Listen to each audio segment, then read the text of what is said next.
متناوب عددونه. هو متناوب عددونه څه شي دي؟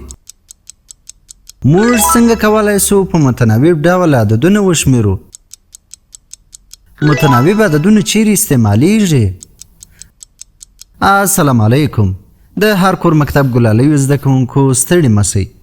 د دوهم ټولګي د ریاضي مضمون د لومړي فصل دوهم تمریني درس ته ښه راغلاست. د دوهم ټولګي د ریاضي مضمون د لومړي فصل د دوهم درس موضوع متناوب عددونه وه چې د دې کتاب په 4مه، 3مه او 5مه صفحه کې موږ دا درس ویلی وو. راځئ چې تکرار او تمرین یې وکړو.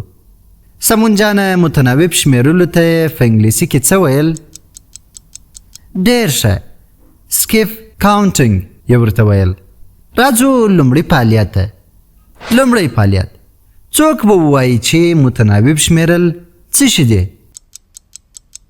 زه به یې درته ووایم. متناوب شمیرل دا معنا لري چې عددونه یو په بل پسې د یو خاص عدد په زیاتېدو سره ووایو.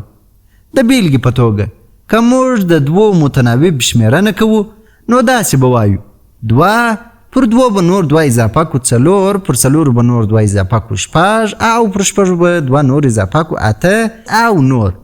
یعنی پر هر عدد 2 زیاتوو. دوهم فعالیت. اتل وایي استاد په عملي ژوند کې متناوب شمیرل چیرې کاریږي؟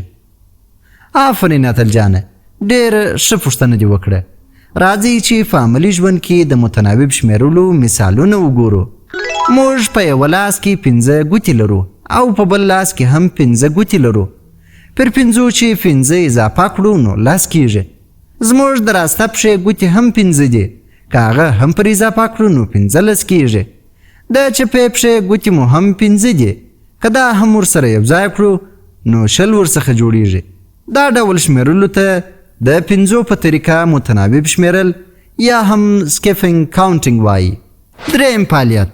ګرانو زده کوونکو، که موږ د خپلو ټولګیوالو یا همصنفیانو سترګې وشمیرو، دا څه ډول شمیرل دي؟ د خپلو ټولګیوالو د سترګو شمیرل هم متناوب شمیرل دي. دا چې هر انسان 2 سترګې لري نو د سترګو شمیرلو ته د 2 په طریقه متناوب شمیرل وایي. څلورم فعالیت. تر 10 پورې د پرلهپسې عددونو په ویلو کې هم متناوب شمیرل سته؟ بلې هو. کله چې موږ تر 10 پورې حساب لیکو یا وایو نو موږ پر هر عدد یو اضافه کوو چې داسې شمیرلو ته د 1 په طریقه متناوب شمیرل وایو. لکه 1 پر 1 چې بل 1 حساب کړو نو 2 کیږي. پر 2 چې یو بل حساب کړو یا زیات کړو نو 3 جوړیږي. دغسې تر پایه. 5م فعالیت. ګرانو زده کوونکو، راځئ د 10 په طریقه سره د متناوب شمیرلو یوه لوبه وکړو. زه د 10 په طریقه متناوب شمیرل کوم. کله چې زه عدد وایم تاسې به خپله پښه پر فرش باندې وهئ. 10. له 10 څخه وروسته که موږ 10 نور اضافه کو 20 ورڅخه جوړیږي. دې ته د 10 په طریقه متناوب شمیرل وایي.